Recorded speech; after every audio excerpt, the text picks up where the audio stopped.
qui vont se former dans les zones de subduction. Les zones de subduction, ce sont des zones où il y a convergence entre les plaques, c'est-à-dire que les plaques ils se rapprochent.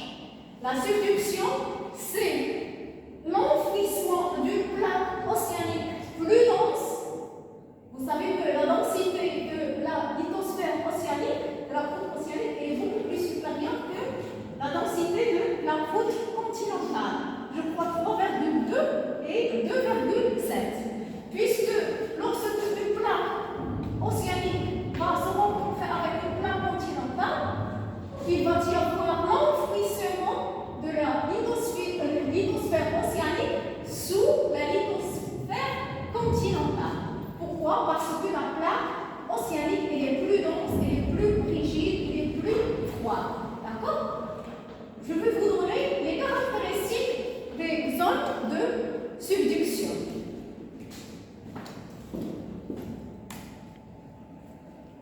Donc l'enfouissement de la plaque océanique sous la plaque continentale et le chevauchement de la plaque continentale, il en résulte la formation des fosses océaniques. La formation d'une fosse océanique. Donc la première caractéristique des zones de subduction, c'est la formation des fosses océaniques. Et l'enfouissement de la lithosphère océanique sous la lithosphère continentale, il va générer une activité sismique. Donc, on aura l'alignement de séismes selon un plan oblique, incliné, qu'on appelle le plan de Benioff. D'accord? On aura alignement ou répartition des séismes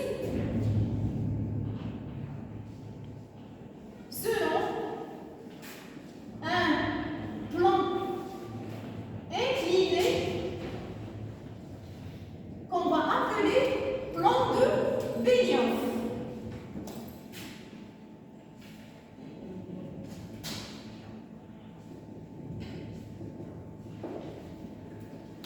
Aussi, on aura l'apparition de sédiments marins qui vont s'accumuler entre la lithosphère océanique et la lithosphère continentale.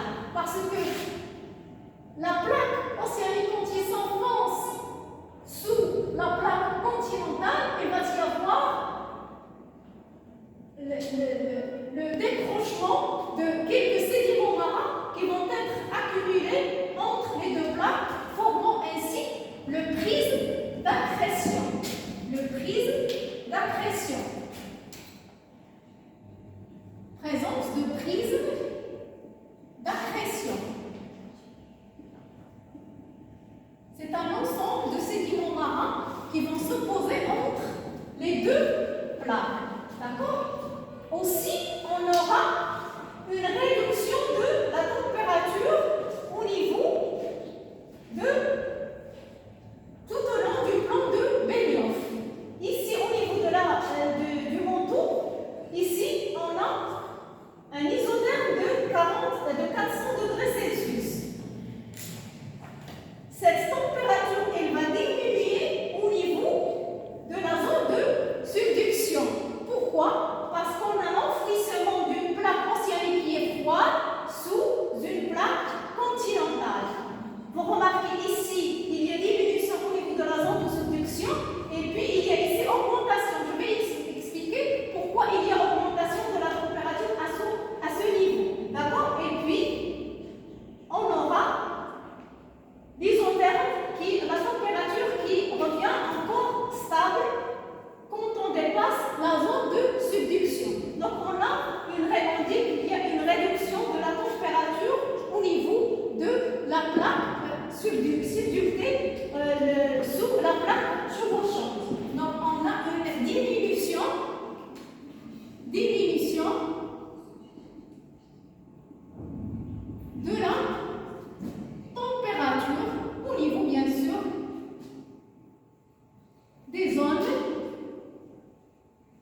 Je viens de vous dire que ici, au niveau de la zone de subduction, on a une diminution de la température.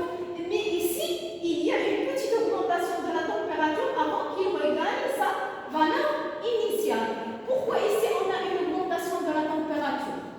Parce que au fur et à mesure que la lithosphère océanique s'enfonce sous la lithosphère continentale, la roche qui constitue la croûte océanique, c'est le basalte. Il subit une augmentation très importante de pression et de température.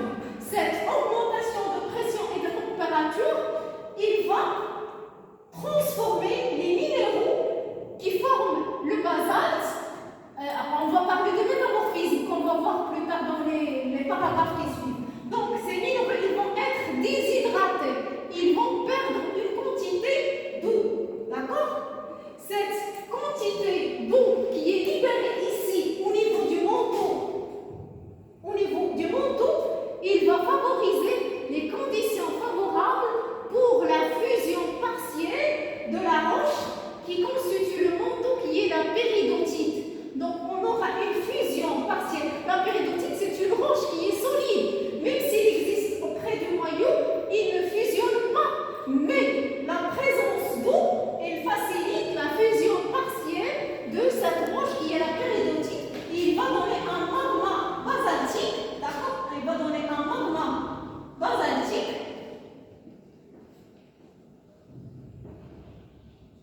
Un magma basaltique, ici, vous aurez un magma basaltique qui va, puisque le magma il a une température très élevée, donc une densité qui est faible, donc il va monter en surface et qui va donner le volcanisme andésitique. Volcanisme andésitique, pourquoi on l'appelle andésitique? Parce qu'il provient d'un magma andésitique.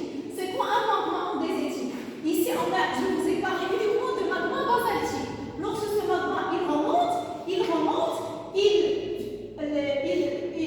se rencontre avec la roche ici qui forme la croûte continentale qui est la granite.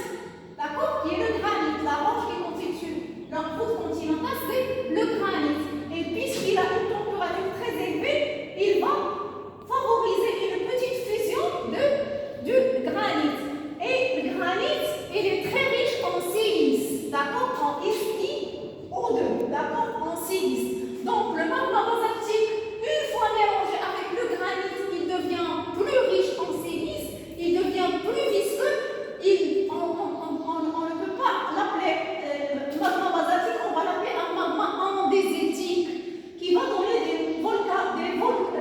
des volcans explosifs. D'accord? Des volcans explosifs qui ont un critère qui est explosif, c'est un magma. Pourquoi? Parce qu'il est très visqueux. Et le magma, il contient des gaz. Puisqu'il est très visqueux, il contient des gaz, donc il sort d'une manière qui est explosive. Aussi, c'est un critère des zones de subduction, c'est le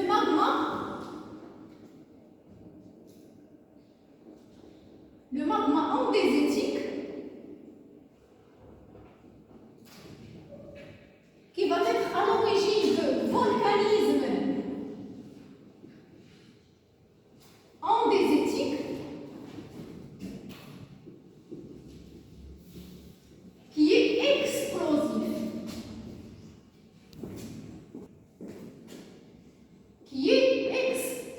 Ça aussi, c'est un critère, d'accord?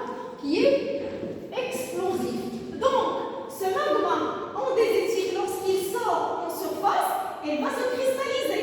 Il va subir un refroidissement qui est rapide. Il va donner une roche qui a la même structure que la roche du basalte, qui est la andésite. La présence aussi d'andésite d'une roche, la roche andésite, aussi c'est un critère qui caractérise les zones de subduction. Donc il va subir un refroidissement ici rapide, d'accord? Il va se cristalliser et donner l'andésite qui a une structure microlithique, c'est-à-dire la totalité de la roche est formée par de la pâte vitreuse avec quelques minéraux de différentes tailles, d'accord? Mais aussi, lorsque ce magma il remonte, il va y avoir quelques parties qui vont traverser les fissures de la croûte continentale et qui vont cristalliser à l'intérieur de la croûte continentale.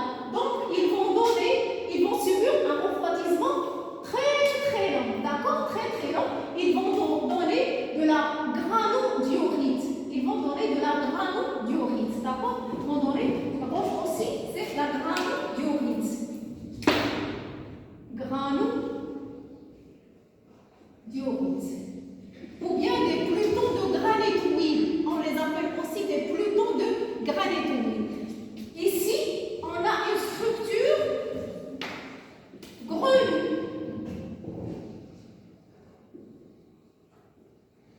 Par contre, on hésite, il a subi un refroidissement rapide, il a une structure microlithique. Ça aussi, c'est un critère non